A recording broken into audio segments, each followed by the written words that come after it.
Hello everyone, today let's continue with the heavy-hitting sci-fi horror film, TheFlyII. Compared to the terrifying style of the first The Fly, the second one will open your eyes even wider.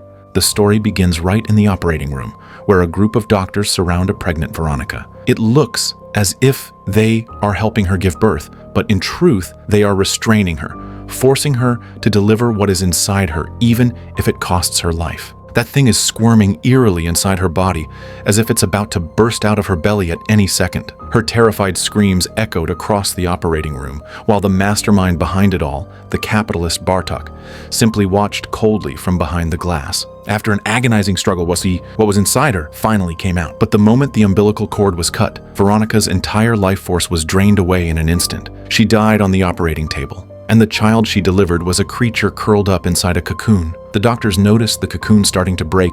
They quickly tore open the shell to check, and inside they found a small life. The offspring of a human and a flyman turned out to be a human baby. When they checked the baby's genes, they found some mutated chromosomes, and though they were still dormant, his development was already far faster than that of an ordinary child. By only 11 months old, his height had already reached a shocking 0.98 meters. The doctors called this condition accelerated growth syndrome, something that had only ever happened to his father Seth after merging with fly genes. Fortunately, the baby Martin did not suffer any mental damage. He inherited Seth's genius mind, with a photographic memory that allowed him not only to self-learn, but also to absorb knowledge at lightning speed. Even more incredible, he never needed to sleep. But in the entire research facility, no one truly liked him. To Bartok and all the researchers, Martin was nothing more than a clinical subject. Yet when facing Martin, they kept their act well hidden.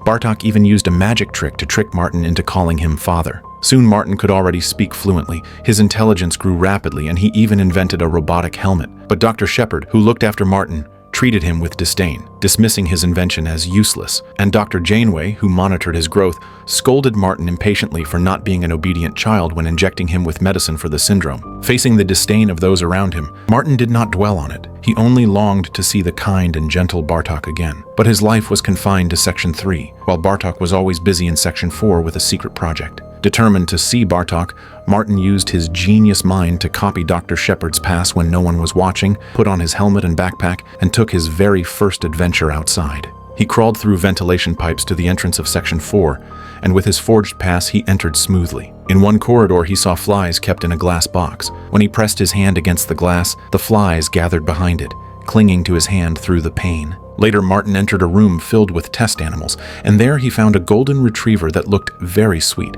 With just one glance, Martin realized the dog was suffering from the same accelerated growth as himself. He hugged the dog and poured out his troubles, and they became true friends. At mealtime, Martin returned to Section 3 on schedule, but he packed beef and fries into a bag so he could secretly bring them to his new companion. But the next time he went back to Section 4, he found the dog's cage empty. It had been sent to Section 17. Martin gathered his courage and followed, where he saw two strange machines, the very telepods his father Seth had once built. The dog was placed inside the transmitter pod, and as the code ran, it was broken down into particles, then recombined in the receiver pod. It worked!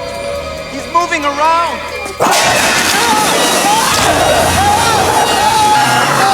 That cruel scene left Martin with a scar that would never fade. What broke his heart was not the researcher who got bitten, but the fact that his dear friend had become a victim of an experiment. By the age of 5, Martin was already as tall as an adult, but he was still as innocent as a child. He could still get excited over a birthday cake or feel joy when told he would no longer live in an observation room, because that meant he would finally have privacy and live as a normal person. Bartok gifted him a mansion, close to the facility but beautifully furnished, and most importantly, it was free of surveillance cameras. But of course, Bartok's gift came with conditions. I'd like you to consider taking a position here at Bartok Industries.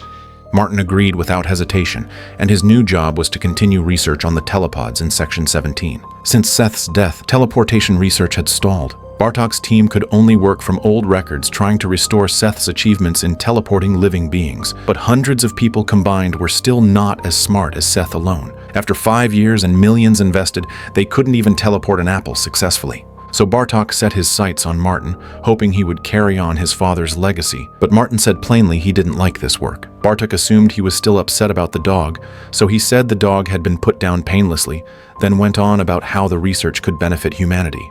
You must concentrate on the future, and the future is right here in this very room. Imagine a new era of surgery without incision. Cutting people open would be primitive, a thing of the past. All the things would become obsolete overnight. That's what these machines represent. A new age. For the sake of a new future for mankind, Martin stayed in the facility. That night, he watched recordings Veronica had made of Seth's research progress. Following the data, Martin reprogrammed the teleportation system. His first test subject was a telephone, and the result was unexpectedly perfect. The phone reassembled flawlessly and could even make calls normally. Eager to continue, Martin looked around for a plant to teleport, and in doing so, he met a girl named Beth. The two of them quickly connected, and when Martin saw a cactus on her desk, he invited Beth to Section 17 to watch him teleport the cactus. Martin originally wanted to surprise Beth, but due to a program error, the beautiful cactus turned into a strange and twisted plant. He apologized to Beth and hoped she would come to Section 17 often to see him. Beth agreed, which made Martin extremely excited, and that night he actually slept for 2 hours. The longest sleep of his life. Martin thought he was gradually becoming normal, but Janeway and Dr. Shepard believed it was only because he was overworked, especially since his metabolism had not changed at all. Janeway's temper remained as harsh as ever, and during a routine injection she broke the needle due to a mistake, causing blood to spray from Martin's arm. Instead of apologizing, she demanded Martin prepare himself to do it again. To her surprise, the usually obedient Martin did not comply this time. Later, Martin and Beth went on a date inside the facility. But who would have thought the tall and strong Martin was still only a 5-year-old child? Beth not only agreed to be his girlfriend, but also helped him adjust the teleportation program. This was their happiest time together, until Beth invited Martin to a gathering with her friends. That evening, many employees of the Bartok company attended, and though Martin was a genius, he stood awkwardly in the crowd. Lacking any social skills, he wandered around the department, eventually reaching its deepest section, where cages were kept. At the bottom of a damp and dark cage, someone pushed in a dish of mush, and then a deformed dog crawled out to eat. That creature was the golden retriever. Hearing its pitiful cries, Martin's eyes immediately filled with tears. He realized Bartok had deceived him. Martin didn't confront Bartok directly. Instead, he returned to the cage at night and opened its door. At first, the dog didn't recognize him, but once it smelled his scent, it wagged its tail and whimpered sadly. Martin couldn't bear to let it live in such suffering. Better to let it go peacefully than be tortured as an experiment. So he took out the tools he had prepared and put an end to the dog's pain. Martin calmly returned to work in Section 17, and Bartok called to ask if he knew about what had happened in the experiment division the night before. For the first time, Martin lied, but to Bartok, his lie was nothing more than a child's game. Bartok knew exactly what Martin had done, but he chose not to expose him. Soon Beth received a letter from Martin, containing a bouquet of roses and a pass. Martin wanted Beth to be his assistant, and Beth agreed. She was promoted in an unexpected way, and on her very first day she received a surprise gift from Martin, a cute little kitten. Martin placed the kitten in the transmitter pod and let Beth press the teleport button. Beth was nervous but did as he asked, and this time Martin was confident. The kitten reappeared in the receiver pod safe and sound. Just a few days earlier, Martin had used himself as the test subject to correct the program's errors. Beth was dazzled by Martin's brilliance, and that night the two of them shared a romantic evening together. But no one could have imagined that this passionate night would become the spark for future disaster. The next morning, Beth noticed that Martin's elbow wound was festering. Martin didn't pay attention and went back to Section 17 to begin new experiments, attempting to rewrite his mutated genes through genetic exchange. But this method was essentially life for life, and Martin chose to keep it secret. However, within just a few hours, silk-like threads began to grow from the wound on his elbow. His mutated chromosomes had finally awakened from their dormant state and were rapidly growing, and this was exactly the day Bartok had been waiting for. To ensure the plan's success, Beth was reassigned outside the facility. Before leaving, Scorby gave her a tape. She tried to contact Martin to ask what was happening, but all internal and external calls were blocked. Luckily, Martin's technical skills were strong, and he quickly found a way to talk with Beth, only to learn a shocking truth. Martin, I was transferred. They found out about us. Bartok knows about us. How could he? We never told anyone. Because he saw us. He videotaped us in bed. Martin rushed back home and began tearing the place apart in search of cameras. After smashing most of the furniture, he finally discovered the hidden cameras inside the walls. Bartok had deceived him again. From birth, he had never truly had privacy. You better call Bartok and tell him the kid's pissed. The staff monitoring him quickly tried to contact Bartok, but before they could come up with a plan, Martin found the surveillance room. He went through the recordings and discovered that the person who had first asked Bartok for help was Stathis. Stathis had originally begged Bartok to save Veronica, but Bartok, blinded by greed, had caused her death and then lied to Martin. Martin's anger erupted, and he wanted to destroy the entire surveillance room, but he accidentally touched the computer, and the screen jumped to an image of Seth. Seth said that 2 different genetic codes could be merged, and this gave Martin a new idea. But before he could test it, Bartok arrived with his men. Take my medication, my injections. They're merely water. It turned out that even the medicine used to treat Martin was part of the deception. Bartok finally revealed his true nature. Martin never imagined that the man he respected as father was such a complete monster. He quickly leapt out of the surveillance room to escape, but just before reaching the exit, he was blocked by the chief of security, Scorby, and his men. Scorby knocked Martin down with a punch and taunted him, saying he enjoyed watching the recordings of Martin with Beth. That insult touched Martin's deepest rage, and just like Seth after merging with the Fly, the newly awakened Martin also possessed superhuman strength. He escaped successfully from Bartok's industrial facility. Bartok immediately sent security to hunt Martin, then ordered the researchers to power up the telepods. But the teleportation program required a password to start, and if the first attempt was wrong, the computer would wipe all internal routines. Since the one who set the password was Martin, Bartok didn't dare to guess and had to pause the telepods plan. By then, Martin had already reached Beth's houseboat, and he leapt inside with ease. Seeing the strange condition on Martin's face, Beth urgently advised him to go back and take his medication for treatment. But Martin told her his illness had no cure, and Bartok and the others were only waiting for it to break out. At this moment, Martin was completely cornered, and he carefully asked Beth if he could stay. Beth hugged Martin and said she was willing to help him. Soon Scorby and his men arrived, but they found nothing, because Beth had already driven away with Martin. Their destination was Stathis's home in the suburbs. Martin had seen Stathis in the recordings and wanted to find a way to fix himself from him. Stathis had one of his hands and one of his feet melted by Seth, and when he learned that Martin was Seth's offspring, he gave him no kindness, but he didn't hide the past, and he bluntly told the truth about the old lab disaster. He also saw that Martin had already found a cure, but for some reason had not carried it out. Before they left, he worried Beth's car might be tracked by the Bartok group and kindly gave them his Jeep. Beth drove the Jeep to find a motel to rest, and in the car she pressed Martin about what the cure required. When she learned it demanded a life for a life, Beth fell into shocked silence. She no longer urged Martin to go back and planned to get through the night first, but the TV was already reporting late-night news about Martin's escape. So as not to draw attention, Beth kept calm and checked in under a false name. But when she returned to the car to get Martin, she found he had gotten out and fled for unknown reasons. Beth immediately ran after him. I don't know what to do.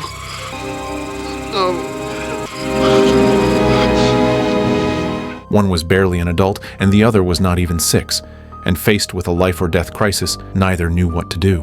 By the next day, Martin's condition had worsened sharply. His whole body was wrapped in web-like strands, and he looked terrifying. He realized they could not live like ordinary people, so he urged Beth to leave him.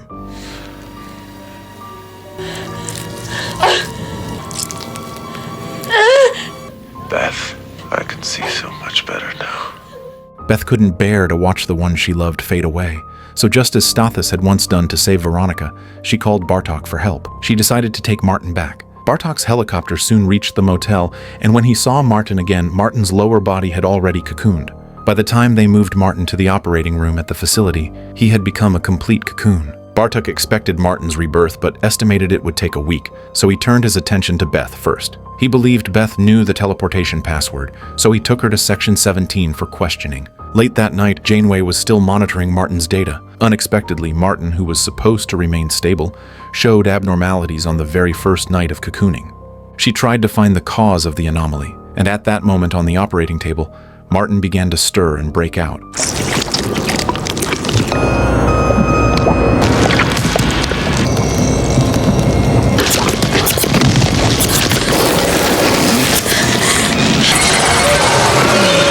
When Dr. Shepard had just returned to the operating room, he saw the place in complete chaos. Martin was gone. A pool of bright red blood was left on the floor, and droplets were dripping down from above. Dr. Shepard hurried out of the operating room and happened to meet Scorby arriving, and he reported the situation to Bartok. Bartok immediately ordered the control room to capture the escaped Martin, and he stressed that Martin must not be harmed. They had to take him alive. All the armed guards in the facility were mobilized, and they even brought along a fierce black hound. The dog sensed movement in the storage room and rushed in, finding Martin hiding in the deepest corner. By now, Martin had transformed into a flyman nearly 1.8 meters tall, and the hound had no power to resist. Even though he had become a monster, Martin still cared for animals as always, and he did not hurt the hound. Meanwhile, Dr. Shepard was hiding in the computer room, and when he bent down to pick up a file that had fallen on the ground, he looked up to find a huge flyman standing right in front of him. He had no time to run before Martin grabbed his tie and dragged him out of the room. The control room staff saw Martin through the cameras and realized he was heading towards Section 17. Bartok ordered the sealed doors of Section 17 to be locked and told the guards to block Martin in the corridors. Martin tried to use Dr. Shepard's pass to open the sealed doors, but Bartok reacted quickly and froze the pass within seconds. At that moment, an armed guard arrived, carefully searching every corner, but he saw no sign of Martin. Just as he let out a sigh of relief.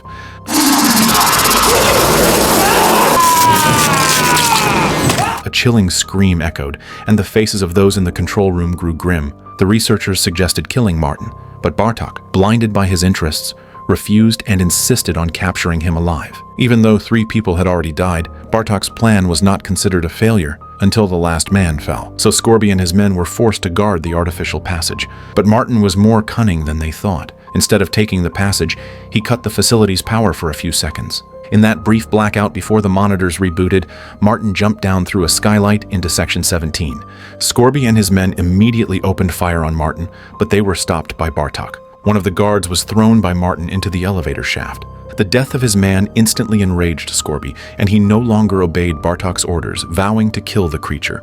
But Martin turned the battle into a game of terrain, hiding in the complex machinery rooms and waiting for the right moment. When Scorby finally spotted him, one of his hands was burned away by Martin's corrosive enzyme. At the same time, guards outside the sealed doors were trying to break in to help. Inside, the fight grew more intense, and Scorby, gritting his teeth through the pain, grabbed a weapon and kept searching for Martin's trace. Whenever he heard a suspicious sound, he sprayed bullets wildly until he accidentally shot a poor researcher dead. He cursed at the mistake and quickly reloaded his empty magazine. But in the very next moment, with Scorby's death, Bartok was left completely alone. And as he felt his own life was threatened, he turned his gun on Martin. The towering Martin was knocked to the ground by a shot, which made Bartok believe he had won. He approached Martin to say goodbye, but at that instant Martin struck back, dragged him to the computer, and used Bartok's finger to enter the teleportation password. That password had once carried warmth. It was the word "Dad" Bartok had taught Martin to say, but now it had become the sharpest irony. As the gene-swapping program activated, Martin finally had a reason to carry out life for life. He no longer held back, dragged Bartok with him into the telepod, and let Beth outside press the confirmation key. The program quickly entered its countdown, and though the support team broke through the doors at that exact moment, it was already too late. Within seconds, the teleportation was complete. When the receiver pod opened, a deformed creature crawled out. Behind it trailed a mass of bloody tissue, and Beth rushed forward to tear it open, revealing Martin restored to normal inside. From the conspiracy that had shadowed his birth to the blood-soaked suffering he endured, Martin had finally achieved true rebirth. As for Bartok, the man who orchestrated this entire tragedy, he was locked in a dark, damp cage as a test subject by his own researchers. Like that dog before, he ate the unbearable food every day. And with that, the story of The Fly 2 came to an end. Unlike the tragic finale of the first film, this sequel delivered a sense of justice. Where evil met retribution, every villain received the punishment they deserved, and the cycle of cause and effect was woven with chilling precision. What's more, the character of Martin was brought to life brilliantly, whether as a human or as the Flyman. He was brave, intelligent, and dependable, and far more beloved by the audience than Seth from the first film, who had spiraled into madness